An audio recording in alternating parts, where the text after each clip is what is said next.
et bienvenue dans Vision sur Canal Algérie. Le numérique représente aujourd'hui plus de 20% de la croissance économique mondiale. L'industrie des télécoms est confrontée à de profonds bouleversements et nous oblige, nous, à transcender nos retards en matière de connectivité devenus impardonnables. Opérateur historique et principal propriétaire d'infrastructures de réseau du pays, Algérie Télécom est la première cible des critiques de ses utilisateurs. Connexion instable, faible débit et vétusté des équipements.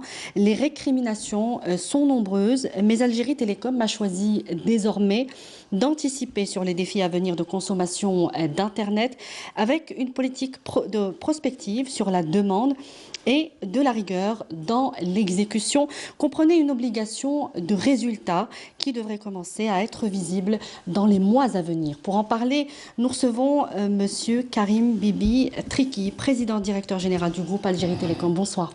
Bonsoir, madame. Merci d'avoir accepté notre invitation. Et merci à vous pour l'invitation et pour l'opportunité que vous me donnez pour parler du groupe Télécom Algérie et de ses filiales, dont Algérie Télécom, bien sûr. Très bien. Alors, vous avez été nommé en septembre dernier pour redresser un petit peu la situation, notamment en matière de connectivité. Entre fluctuations du réseau, je viens de le dire, le réseau international, travaux de maintenance, extension des câbles. Vos clients sont souvent déçus, monsieur Bibi Triki, frustrés par la qualité de service de l'Internet. Est-ce que ce soir, vous êtes en mesure de dire que vous avez pris les mesures qu'il faut pour régler ces problèmes de connexion et quand? Très bien. Effectivement, nous recevons le feedback de nos clients et nous comprenons encore une fois la pénibilité, nous comprenons les désagréments, nous comprenons encore une fois cette déception par rapport à la qualité du service Internet qui leur est offert. Mais bien sûr, notre mission, c'est justement d'apporter des solutions. Et depuis mon installation, avec le reste de mon staff, qui est composé aussi des présidents directeurs généraux des filiales Algérie Télécom, Algérie Télécom Mobilis pour le mobile et Algérie Télécom Satellite qui s'occupe des communications satellitaires, notamment en mettant encore une fois à profit le satellite algérien Alcomsat 1. Donc avec l'ensemble de messieurs les PDG et leurs staffs respectifs, dès notre installation, nous nous sommes fixés cette priorité, ce job number one, si je peux l'appeler ainsi, qui est celui de régler ou améliorer la connexion, ou améliorer l'Internet, pour utiliser des termes simples. Il faut aussi comprendre un petit peu le contexte dans lequel nous avons entamé notre mission. Je ne sais pas, probablement on va parler de la pandémie. Peut-être que vos utilisateurs méritent de connaître un petit peu la vérité, notamment avec cette crise, crise sanitaire mondiale, qui a induit un confinement et donc plus d'utilisation, une surcharge sur le réseau national. Exactement. Donc la pandémie, encore une fois, a eu des conséquences, a eu un impact sur notre comportement autant qu'utilisateur de l'Internet, un impact sur notre comportement sur le plan social, mais sur le plan professionnel aussi. Bien entendu, encore une fois, avec cette crise, plus que jamais, j'allais dire, tel que connu dans l'histoire des télécoms, les réseaux de télécommunications d'une manière générale, pas uniquement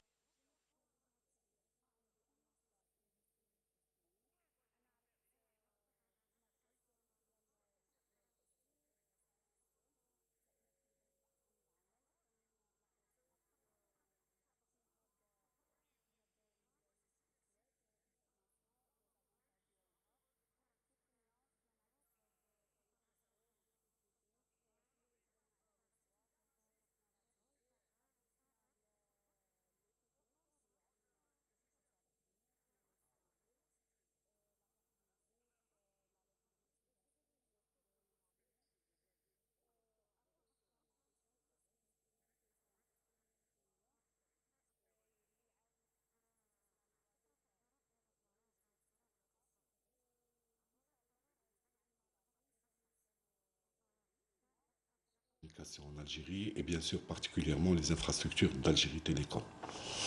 Mais à côté de cela, encore une fois, notre mission était de trouver des solutions pour que, nous puissions garantir la continuité du service.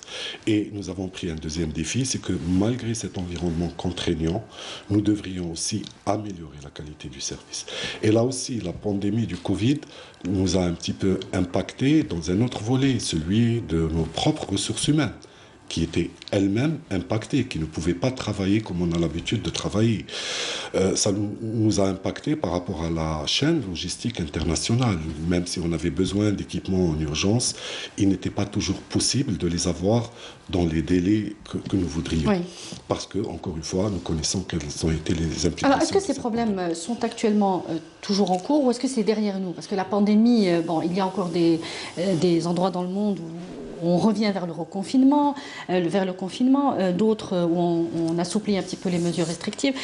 Est-ce que pour Algérie Télécom, le groupe, en tout cas pour la connexion Internet, est-ce que ces problèmes sont derrière nous ou est-ce qu'il y a des solutions qui se Nous avons apporté des solutions, oui. Exactement. Alors vous avez, opté pour l'augmentation progressive du débit et non pas une augmentation directe importante. Pourquoi? Exactement. Pourquoi? Alors, d'abord, comme je vous ai dit, au début, il fallait déjà sécuriser la disponibilité de l'Internet à la qualité pas souhaitée, j'allais dire, mais la qualité minimale qui permettait aux gens de continuer à, encore une fois, à se divertir en faisant appel à ces contenus de multimédia sur Internet, à apprendre, à travailler à distance, parfois à solliciter un certain nombre de services, des services de commerce ou des services publics, en utilisant toujours Internet.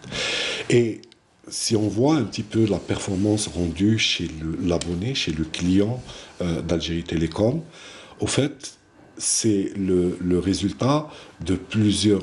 Le réseau est composé de plusieurs couches. Et pour qu'il y ait amélioration du débit ou de la vitesse chez l'abonné, il faut que toutes ces couches... Il y a plusieurs étapes, en fait. Voilà, il faut que toutes ces couches soient au point. Alors, je comprends que vous allez répondre à cette question par étapes. Si on devait commencer par le réseau international, nous sommes reliés un peu, en gros, à 4 câbles, c'est bien cela, câbles sous-marins. Oui. Et il va y avoir le renforcement de cette bande passante par l'addition la mise en service de 2 nouveaux câbles. Effectivement, les 2 nouveaux câbles, en fait, c'est pour le moyen terme. Mais si je prends ce qui s'est passé sur les quelques mois qui se sont écoulés, notre capacité en bande passante internationale a été doublée. A augmenté, voilà, considérablement.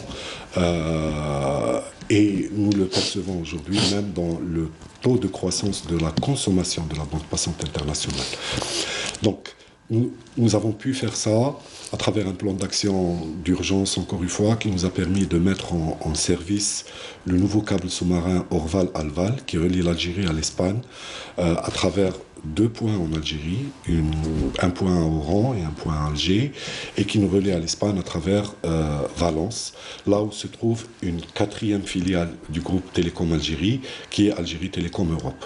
Et donc, la mise en service de Orval-Alval... Elle a contribué à cette opération, bien entendu. Ouais. C'est ce qui nous a permis de faire face, encore une fois, à une opération de maintenance majeure sur un autre câble, qui a été faite pendant le mois de janvier et qui nous a permis, encore une fois, de sécuriser le trafic Internet. Et c'est le câble le plus important, n'est-ce pas, monsieur? Aujourd'hui, c'est le câble, j'allais dire, de l'avenir pour nous. On commence à... Non, je parle de la maintenance, du câble où vous avez opéré la maintenance. Et ce qui explique, encore une fois, les lenteurs et les défauts de débit. Mais s'il n'y avait pas Orval-Alval pendant cette période-là, probablement la dégradation aurait été plus importante. Et donc, en mettant en service Orval-Alval, nous avons dans un premier temps fait face au déficit causé par la maintenance. Et juste après la maintenance, nous avons utilisé cette bande passante internationale supplémentaire pour augmenter la vitesse de l'Internet. Et c'est ce qu'Algérie Télécom vient de faire récemment. Nous avons pris le temps de faire des tests parce que, comme je vous l'ai dit, on voulait s'assurer que toutes les couches sont en phase pour pouvoir supporter cette augmentation. Ce qui n'est pas évident, hein, la synchronisation de toutes les couches de la bande passante internationale, de l'accès carrément à Internet. Oui. Ce n'est pas évident de synchroniser toutes ces opérations. En fait, c'est évident si on prend la peine, encore une fois, de mettre de la coordination au centre de ces projets. Vous savez, sur ces couches-là, il y a aussi des owners, il y a des responsables, il y a des structures qui sont différentes, d'accord? Le réseau international, le réseau du backbone et du transport, l'agrégation au niveau du métro et ensuite l'accès. C'est pareil pour tous les opérateurs. Ce à quoi nous veillons, moi-même et le staff de management au niveau d'Algérie Télécom et des autres filiales, c'est de nous assurer encore une fois que tous ces projets avancent en harmonie, qu'il y a une coordination pour qu'on puisse encore une fois apporter l'amélioration au niveau de l'utilisateur. Alors si on devait être concret, l'amélioration concrètement, elle va se faire ressentir de quelle manière? Est-ce que vous avez des chiffres? Parce que, j'allais dire, vos utilisateurs, vos clients ne s'intéressent finalement qu'au débit, qu'au taux de débit qu'il va recevoir, même si on lui fait comprendre qu'il y a évidemment toute une logistique derrière. Il y a donc le renforcement, vous l'avez dit, de la bande passante. Les problèmes se situent également au niveau d'accès au réseau. Et là encore, il y a la vétusté des équipements auxquels il faut faire face, le remplacement notamment du TDM par des accès hybrides, FTTC, FTTP et jusqu'à la fibre optique, le FTTH. Effectivement.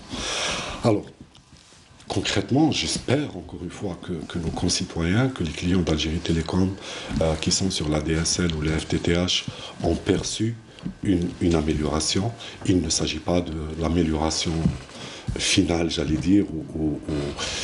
Nous avons préféré, au lieu de prendre plus de temps pour faire une augmentation significative, de soulager nos clients progressivement à chaque fois que nous pouvons le faire. Alors le taux minimum a été déjà revu de 2 mégas, 2 à 4. Il y a le ministre du secteur qui a annoncé pour la Internet fixe, je crois, de passer de 4 mégas à 8 mégas. Effectivement, et c'est notre prochaine étape. Prochaine étape. Bien sûr, et pourquoi pas... Dans combien de temps, monsieur Bitriqui? Écoutez, je préfère parler souvent de ce que nous avons réalisé que de donner des promesses. Mais je vous assure qu'il y a une très très forte mobilisation pour que cela se passe dans les plus brefs délais possibles. En tout cas, ça sera en 2021, ça c'est sûr. Dans l'année en cours? Oui, ça c'est sûr. 8 mégas, c'est le plafond pour l'année en cours ou est-ce qu'il y a la possibilité d'aller plus loin? On ira plus loin. Au fait, voilà ce que nous sommes en train de faire, encore une fois, madame. Donc, bande passante internationale, nous avons fait un saut spectaculaire, plus de 67%. Oui. Dans l'environnement que j'ai dit tout à l'heure, oui. En pleine période de Covid, plus 67% d'augmentation dans les capacités. Et nous comptons ramener ces capacités à 2 fois ce qu'elles sont aujourd'hui d'ici la fin de l'année. Une des pénibilités, c'est que même si vous prenez une décision aujourd'hui sur un projet donné, vous ne pouvez commencer à récolter ses fruits que dans des périodes qui souvent partent jusqu'à 6 mois. Parce qu'on est en train de parler d'équipement, on est en train de parler de déploiement, on est en train de parler de logistique. Et malheureusement, encore une fois, quel que soit l'effort qu'on doit faire... Et de génie civil, hein. Et le génie civil après, il y a des délais incompressibles. Donc ça, c'est pour la bande passante internationale, qui est un petit peu le gros tuyau qui va nous permettre, à côté des câbles et de leur capacité, nous avions déjà ce qu'on appelle un cache, c'est-à-dire une mémoire dans laquelle nous stockions localement un certain nombre de contenus qui est fortement sollicité par les utilisateurs de l'Internet. Alors ça permet de faire des économies aussi. Hein. Ça permet de faire des économies, oui. Ça permet de faire des économies sur la sollicitation de la bande passante internationale et ça permet aussi d'améliorer l'expérience utilisateur d'une manière générale. Parce que c'est vrai qu'aujourd'hui, tellement le débit est faible, que tout le monde se focus sur mesurer ce débit. Mais, Inch'Allah, quand on va avancer à des débits plus forts, encore une fois, on ne mesure le débit que lorsqu'on sent que la qualité a baissé. Oui. Si on a la qualité qu'on cherche, on ne s'en soucie plus. On ne se soucie plus si on est à 4 ou à 8 ou à 20 ou à plus.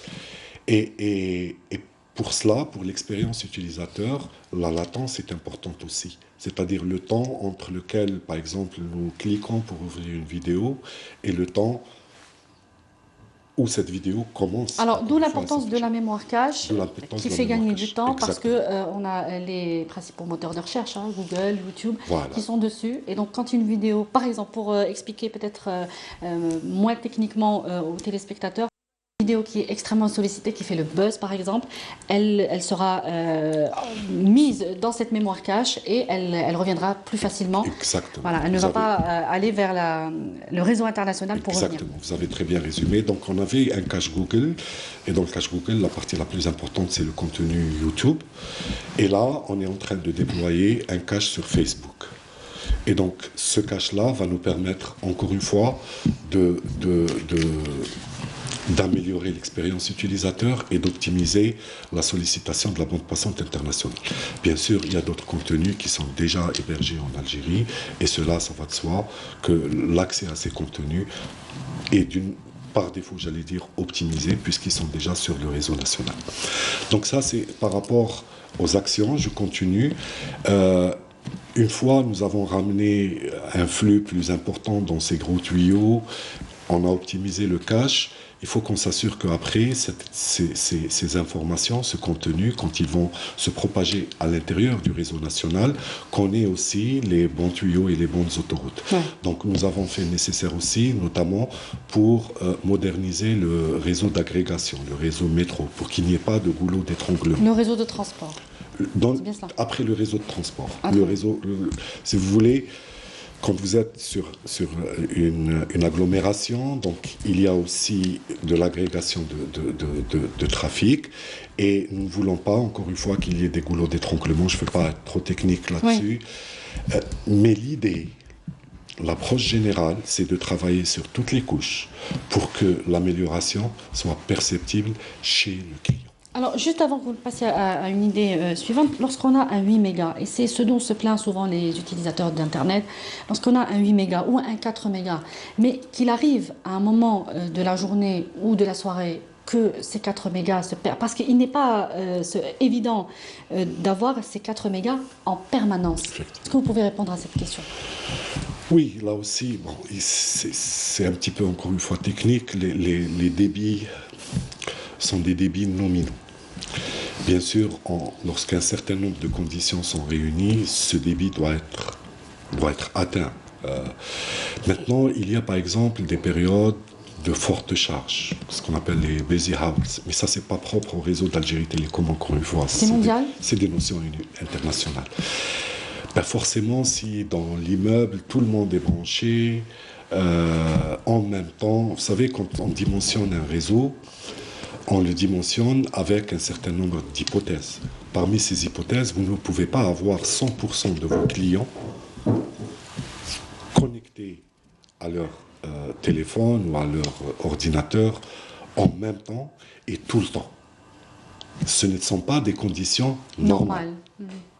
N'est-ce pas ? Le Covid a fait que ça soit assez quotidien et que ces 2 heures de busy hours deviennent plus allongées.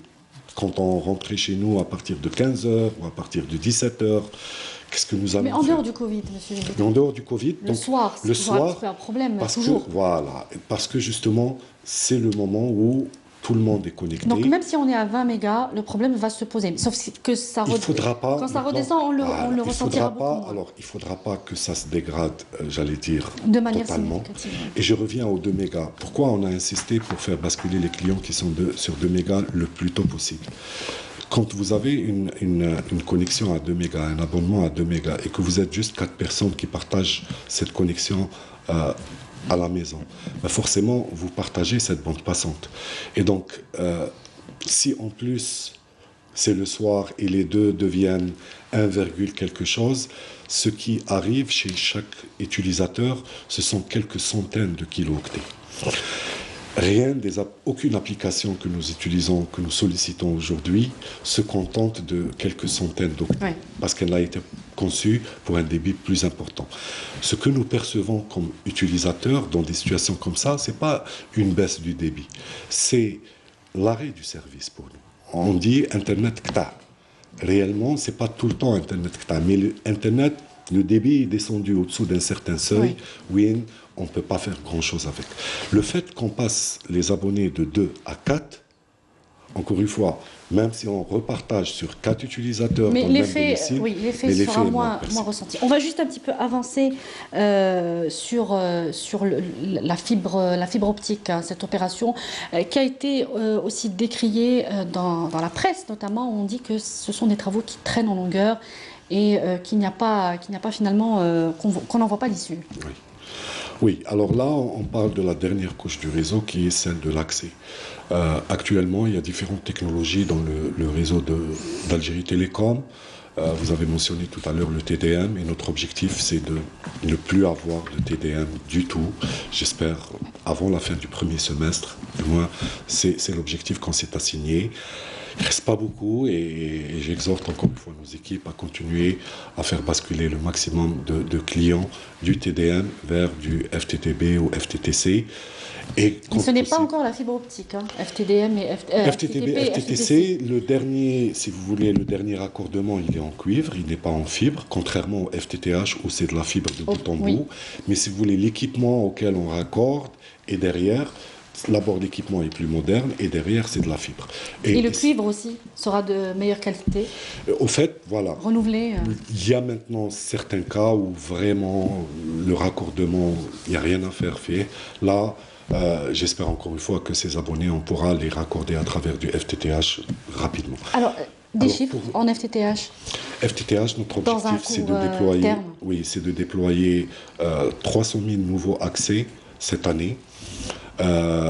Nous sommes en train de pousser encore une fois en matière d'exécution pour nous assurer que cet objectif va être atteint. Mais ça ne va pas être la condition unique ou l'option unique pour que nos clients puissent bénéficier de débits supérieurs. Au fait, ce qu'Algérie Télécom est en train de faire, c'est trois grands chantiers sur l'accès. C'est normalisation, modernisation et développement. Développement pour nous, c'est les nouveaux accès. Et les nouveaux accès ne peuvent être qu'en fibre optique, qu'en FTTH. Sur modernisation et normalisation, ça c'est des accès qui existent, mais qui étaient par exemple sur un MSAN ancienne génération, on les fait passer nouvelle génération. Encore une fois, je ne veux pas être trop technique, mais ce que je veux passer comme message là-dessus. D'abord, encore une fois, il y a une très forte mobilisation et nous sommes déterminés à régler le problème d'Internet. Nous avons commencé à le faire et j'espère, même si cette amélioration, encore une fois, n'est pas celle que tout le monde espérait, mais c'est celle qu'on pouvait faire dans cette période, dans cet environnement, avec les moyens qui existaient. Une des orientations que nous avons prises aussi, c'est comment tirer le maximum de ce qui existe. Et il y a d'autres investissements, d'autres projets qui ont en parallèle été lancés. Alors, juste, il faudrait un petit peu avancer parce que le temps qui nous est imparti avance également. On va passer sur la téléphonie mobile, même si à la fin, je vous poserai la question sur la connectivité dans toutes les wilayas du pays. Il faudrait que le citoyen algérien, qu'il soit à Alger, à Tougourt, à Tamanrasset ou à Annaba, puisse avoir la même qualité de service, y compris dans la téléphonie mobile. L'opérateur historique est leader en matière de part de marché à plus de 40%. Mobilis est aussi critiqué pour ses prestations de services. Est-ce que Mobilis compte aussi faire face à ces défauts, notamment de couverture du réseau, ne serait-ce que déjà dans la capitale, qui n'est pas tout à fait au point encore? Très bien. Alors là aussi, si je prends un petit peu l'évolution qu'a connue le réseau de Mobilis, d'abord, l'Algérie en tant que pays, c'est une statistique qui concerne tous les opérateurs. Entre janvier 2021 et janvier 2020, la vitesse moyenne de l'Internet mobile a augmenté de 67%, malgré, encore une fois, les contraintes. 67%. L'augmentation de Mobilis est beaucoup plus importante. Donc là aussi, il y a eu beaucoup de chantiers, beaucoup de projets qui ont été lancés durant les mois passés pour améliorer aussi la vitesse et le débit des abonnés de Mobilis. Ceci sur un point. Sur le point de la couverture, permettez-moi de préciser que Mobilis propose la meilleure couverture au niveau du territoire national. Mobilis va où d'autres ne vont pas. Mais il y a encore des poches Alors, là où on avait des insuffisances, non c'était couvertes. au niveau de certaines agglomérations à très forte densité, comme Alger. Alger, oui. C'est ce qui Et explique que la capitale ne soit pas voilà. couverte de Et manière là, optimale. dès septembre, nous avons pris les dispositions nécessaires pour justement que cet upgrade d'Alger se fasse dans les plus brefs délais. Il a commencé à se faire. J'espère que certains de nos clients Mobilis ont déjà perçu l'amélioration, parce qu'au fait, il s'agissait d'upgrader à la 4G et de mettre de nouveaux sites. Et donc, l'opération est toujours en cours, mais j'espère, encore une fois, moi j'ai les chiffres, j'ai des mesures, mais j'espère que les clients de Mobilis ont ressenti réellement une amélioration dans la qualité de la couverture du réseau Mobilis, pas uniquement à Alger, dans d'autres agglomérations, comme je vous ai dit, notamment les agglomérations où il y avait une très forte densité, il fallait faire un effort supérieur. En dehors de ces grandes agglomérations, Mobilis a déployé plus de 22 sites, par exemple, dans les wilayas du Sud, durant cette période de pandémie. Dans l'ensemble, elle a déployé plus de 464 sites de janvier 2020 à ce jour. Et nous avons un plan d'action très ambitieux aussi.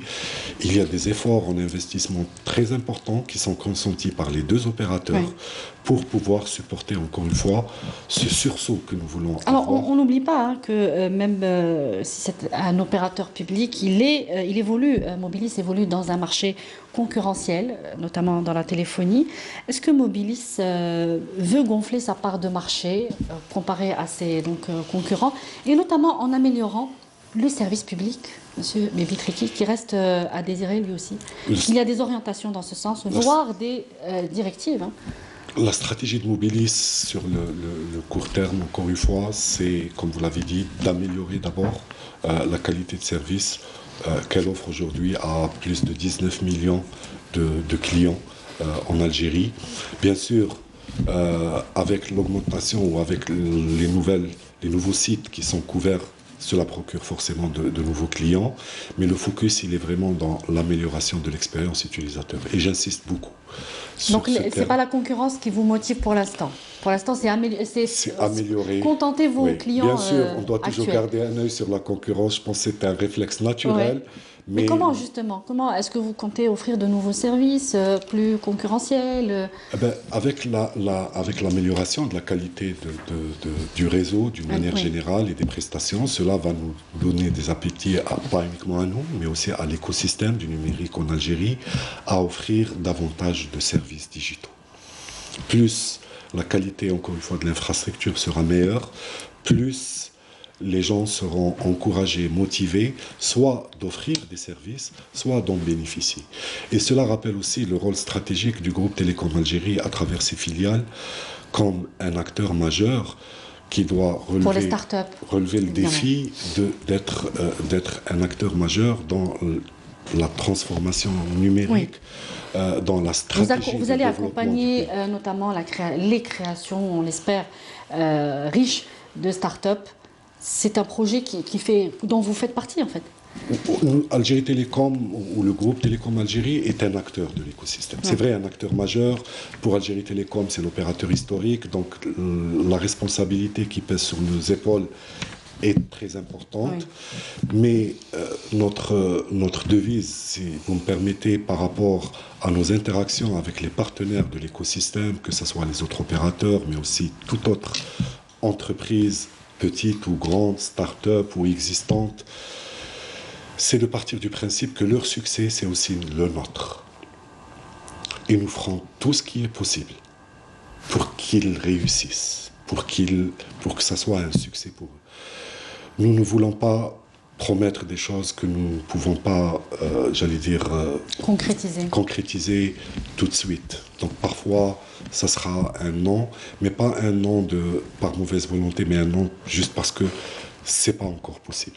Mais nous ferons tout ce qui sera possible pour que ça soit dans les plus brefs délais. Comme Alors, je vous ai dit, juste pour un nous, mot, c'est une juste un course mot contre sur la montre. le service public vis-à-vis des clients dans les agences Mobilis qui restent à... Est-ce que vous allez donner des orientations nouvelles, voir une nouvelle culture de l'accueil du client? C'est clair que le client doit être au centre de toutes nos stratégies. Le client doit être au centre de notre réflexion quand nous concevons notre réseau, quand nous choisissons nos technologies et bien sûr quand nous mettons ces services sur le marché. Un mot quand même sur les services offerts aux clients. Je reviens encore une fois à la pandémie et bien sûr le e-payment par exemple était une option qui permettait aux gens, malgré les contraintes du confinement, Oui. de pouvoir continuer à bénéficier du service et pouvoir payer, par exemple, ces services. Et je pense que les chiffres qui ont été publiés par le GUE monétique sur le nombre de transactions par paiement électronique, les opérateurs télécoms sont de très très loin ceux qui ont, j'allais dire, drainé le plus de transactions par ce moyen moderne. Une façon pour nous, encore une fois, d'améliorer la qualité de service, c'est d'offrir de plus en plus de services à travers le numérique, à travers le paiement électronique. Nous fixons comme objectif d'avoir une relation client qui peut être gérée de bout en bout, Oui. à travers, encore une fois, des interfaces digitales. Ceci pour faciliter, j'allais dire, au maximum l'interaction que peut avoir le client avec nous. En dehors de cela, bien entendu, comme je vous ai dit, il y a un travail de fond aussi que nous avons entamé avec messieurs les présidents directeurs généraux des filiales sur des volets, cette fois-ci, qui nous projettent et qui projettent nos filiales plutôt sur le moyen et long terme. Au fait, notre plan d'action a deux vitesses ou deux priorités. Priorité numéro 1, c'est améliorer Internet. Et tout de suite, le plus tôt possible. Oui. Mais nous savons que nous sommes confiants que nous allons améliorer l'Internet, Inch'Allah. Mais cela ne va pas suffire pour nos entreprises. Parce que nos entreprises doivent se réinventer aussi pour s'adapter au nouveau monde vers lequel nous avançons. Et le fait qu'elles puissent, encore une fois, diversifier leurs offres, changer la façon avec laquelle elles conçoivent l'architecture de leur réseau ou de leurs services, va nous permettre de pérenniser ces entreprises pour continuer à offrir aussi de l'Internet, mais pas seulement. Et donc, là, c'est un deuxième axe. C'est celui où il y a le plus d'exercices stratégiques. Il s'agit encore une fois de préparer les filiales du groupe Télécom Algérie à la nouvelle ère vers laquelle nous avançons. Justement, vous n'êtes pas à la tête de ce holding Algérie Télécom par hasard, Monsieur Bibi Triki. Vous avez été choisi pour vos compétences managériales, ou plutôt votre vision du groupe. Vous avez une vision pour ce groupe. Et comment amener les différentes filiales du groupe à interagir, travailler ensemble. C'est déjà la première, une des priorités en tout cas. Effectivement. Au fait, si on parle de la vision, pendant plus de 2 décennies, pendant plus de 20 ans, les filiales du groupe Télécom Algérie, d'abord Algérie Télécom, la première, ensuite Mobilis et plus récemment ATS. Pendant plus de 2 décennies, ces entreprises, avec toutes les lacunes, toutes les insuffisances, ont quand même permis à nos concitoyens, ils leur ont permis de raccourcir, ils ont raccourci les distances entre nos concitoyens grâce aux télécommunications. Et aujourd'hui, ces entreprises sont appelées à se réinventer pour s'adapter à un monde plus connecté, un monde où les données sont au centre, j'allais dire, des enjeux.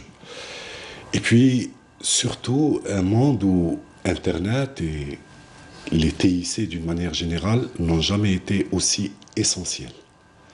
Essentiel, pour nous, veut dire 2 choses. Veut dire énormément d'opportunités devant nous.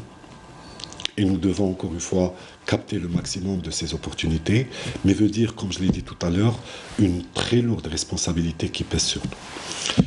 Et donc, notre mission aussi évolue.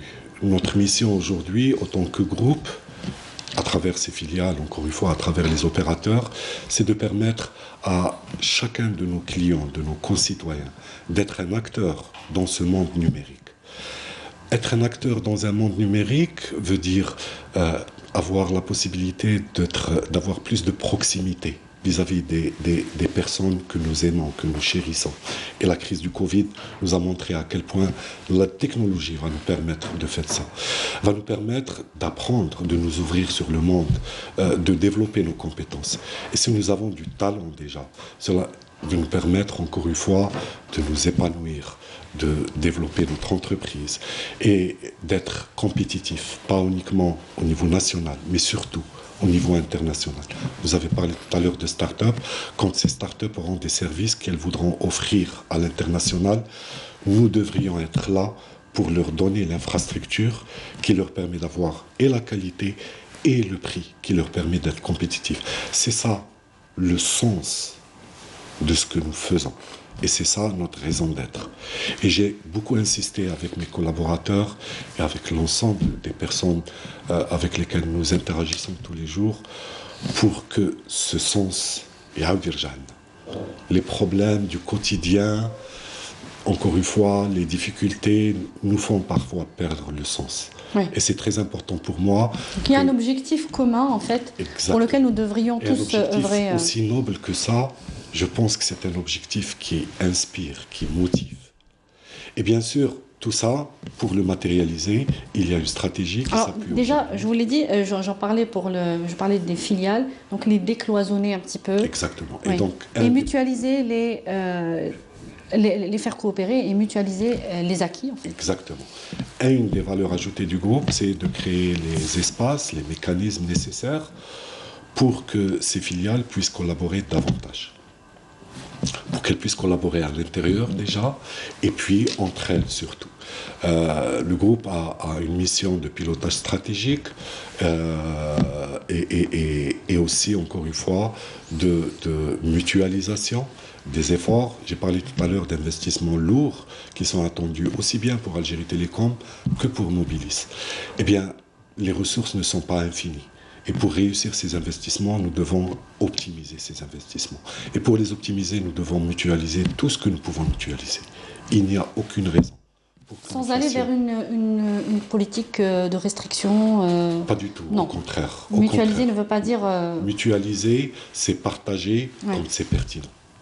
Nous pouvons partager une assiette de terrain, nous pouvons partager... C'est pas uniquement juste collaboration et mutualisation, j'allais dire, dans des aspects matériels. Oui. C'est aussi la mutualisation par des compétences. La mobilité des compétences. Alors justement, les nouvelles stratégies de développement focalisent en général, en tout cas aujourd'hui, sur le paradigme humain, qui est à la fois un facteur de faiblesse, mais aussi d'efficacité, à condition, bien sûr, qu'il soit bien orienté. C'est un peu votre devise, hein, monsieur. Effectivement. Vous savez, les problèmes qu'on doit résoudre, depuis tout à l'heure, j'ai dit on doit trouver des solutions, les problèmes sont de plus en plus complexes. Et prétendre les résoudre seuls, comme personne, ou comme groupe, ou comme division, ou comme structure, c'est un peu se tromper d'exercice. Et donc, on a besoin de travailler en équipe. Mais les équipes, toutes les équipes connaissent potentiellement des dysfonctionnements. Ces dysfonctionnements sont dus au fait que ces équipes sont composées d'humains faillibles. Mais ironiquement, les équipes sont très performantes lorsqu'elles sont extrêmement humaines. Nous ne pouvons pas tout régler juste par des instructions, des machines non par plus. L'autorité. Oui. Voilà. Ce ne sont pas des automates programmables vers lesquels nous allons injecter un certain nombre de règles et tout va s'exécuter comme on le pensait. Je pense que l'exercice est beaucoup plus... Donc, donc votre vision managériale, elle prépare une ère nouvelle dans ce groupe d'Algérie Télécom. Favoriser l'approche par l'adhésion, définitivement. Et non pas la contrainte. Par la contrainte, bien sûr, parfois on doit user des pouvoirs qui sont mis à notre disposition, mais ça ne peut pas être le seul moyen. Parce que, vous l'avez précisé tout à l'heure, nous avons une obligation de résultat et non pas une obligation de moyens. Nous ne pouvons pas dire nous n'avons pas pu améliorer parce que nous avons manqué de ceci ou nous n'avons pas pu cela.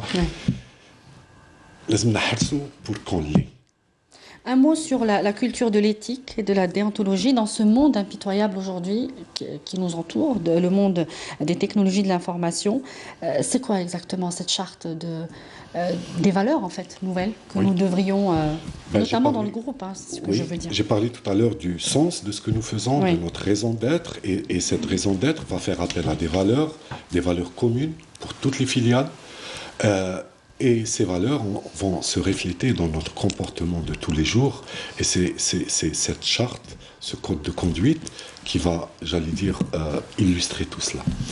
Alors, bien sûr, un axe important dans l'évolution de la culture que nous ciblons, c'est d'élever nos standards d'éthique à des niveaux les plus élevés possibles. Mais l'éthique, là aussi, c'est pas uniquement pour être en conformité avec des règles. L'éthique aussi va nous permettre de gagner la confiance. De gagner d'abord la confiance de notre actionnaire, même s'il est unique, même si c'est l'État. Mais nous devons lui inspirer confiance à travers notre éthique. De gagner la confiance de nos clients. De gagner la confiance de nos collaborateurs.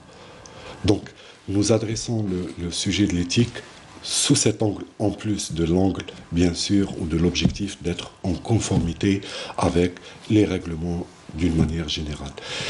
Et tout ça, encore une fois, va nous permettre, demain, j'ai dit, nous préparer pour dans 5 ans, dans 10 ans. Nous aurons besoin d'acquérir du talent. Cela ne veut pas dire que nous en avons, mais nous avons besoin de nouveaux talents. Ces nouveaux talents cherchent plusieurs choses chez l'entreprise qu'ils veulent rejoindre.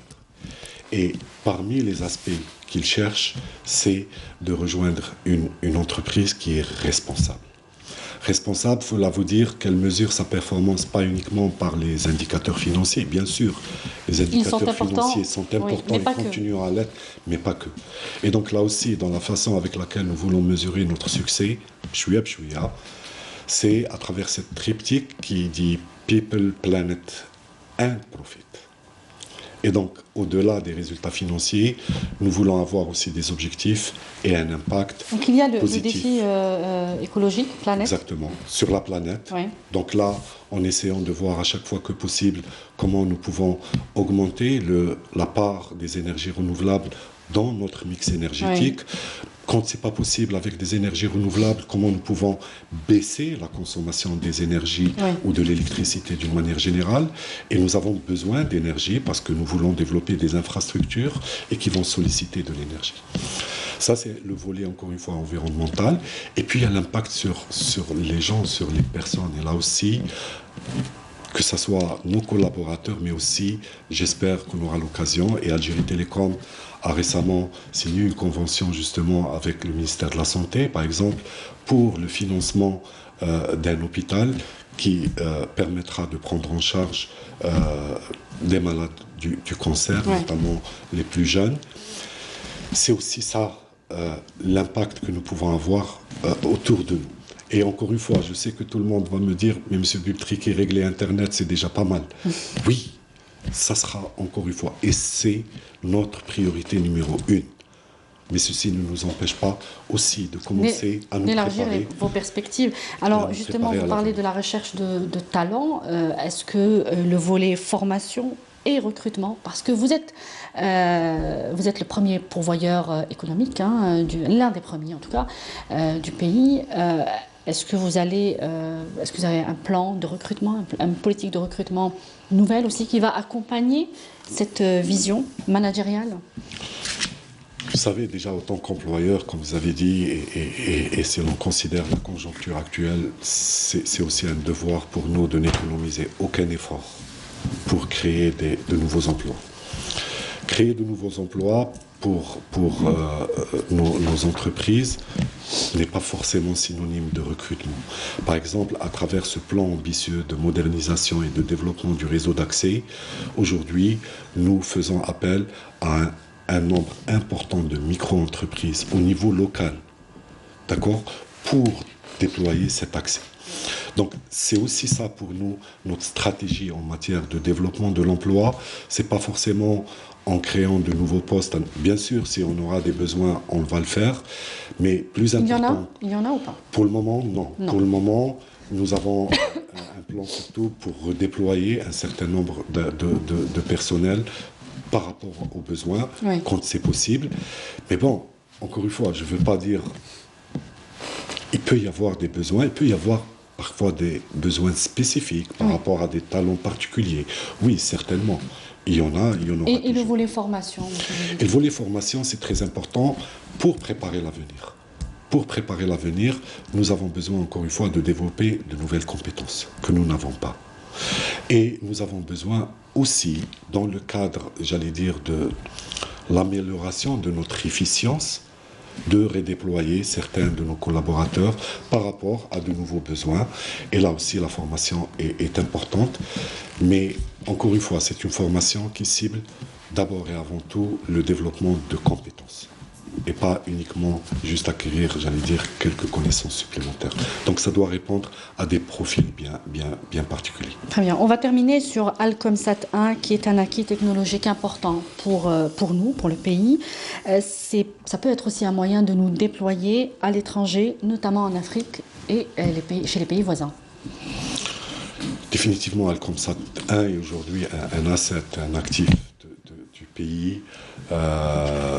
Et qui nous permet déjà aujourd'hui, j'ai parlé tout à l'heure des zones éloignées, des sites éloignés vers lesquels nous sommes en train de faire arriver, j'allais dire, de l'Internet. Les zones d'ombre notamment. Des zones d'ombre, mais aussi, encore une fois, des zones très lointaines du territoire national. Nous avons un territoire qui est très vaste. Nous voulons faire les choses intelligemment, donc on ne peut pas, j'allais dire, déployer la même technologie pour tous les sites.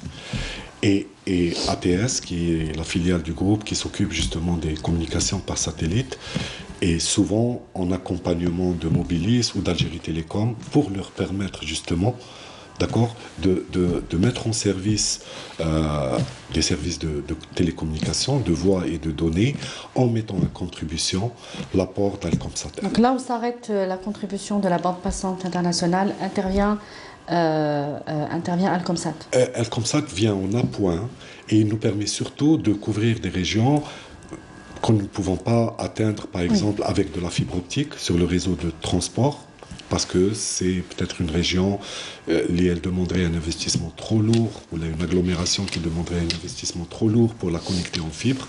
Le satellite va nous permettre, encore une fois, de connecter ce site au réseau national, d'accord, mais sans que ça soit une liaison physique.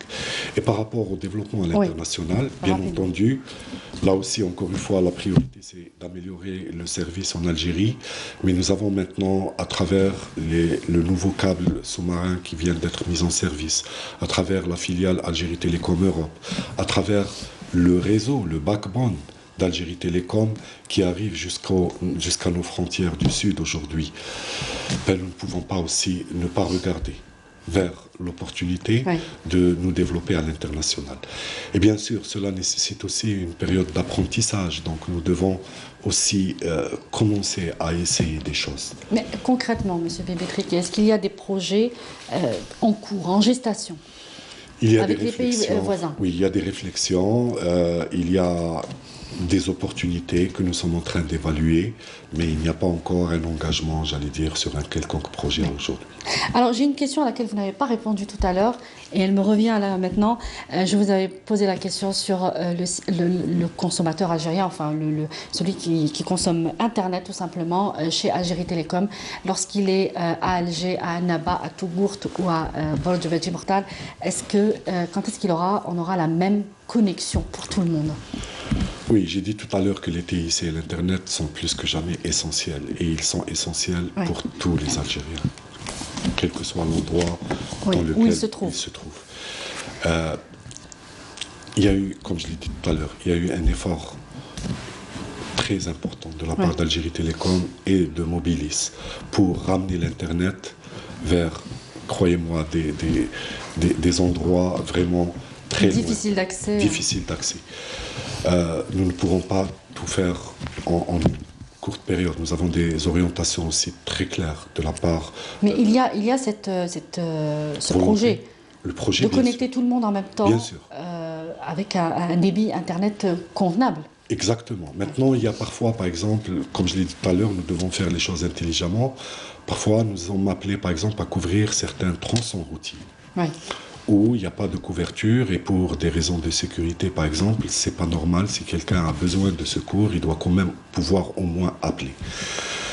Je pense que nous ne pouvons pas, au jour d'aujourd'hui, couvrir ces tronçons par de la 4G, par exemple. Oui. Parce qu'au fait, Mais avec un minimum. mais leur permettre pour rester le connecté. minimum pour rester connecté sur des tronçons qui ne sont pas très fréquentés. Oui. Mais les couvrir quand même, nous le ferons par exemple avec de la 2G. Pourquoi pas?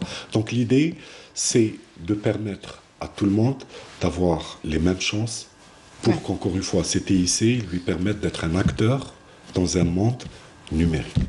Monsieur Karim Bibi Triki, je rappelle que vous êtes président directeur général du groupe Algérie Télécom. Merci d'avoir répondu à nos questions. Merci encore une fois à vous, madame, pour l'invitation et pour l'opportunité. Et merci à vous de nous avoir suivis encore une fois dans ce numéro de Vision. Je vous donne rendez-vous la semaine prochaine. Excellente suite des programmes. Au revoir.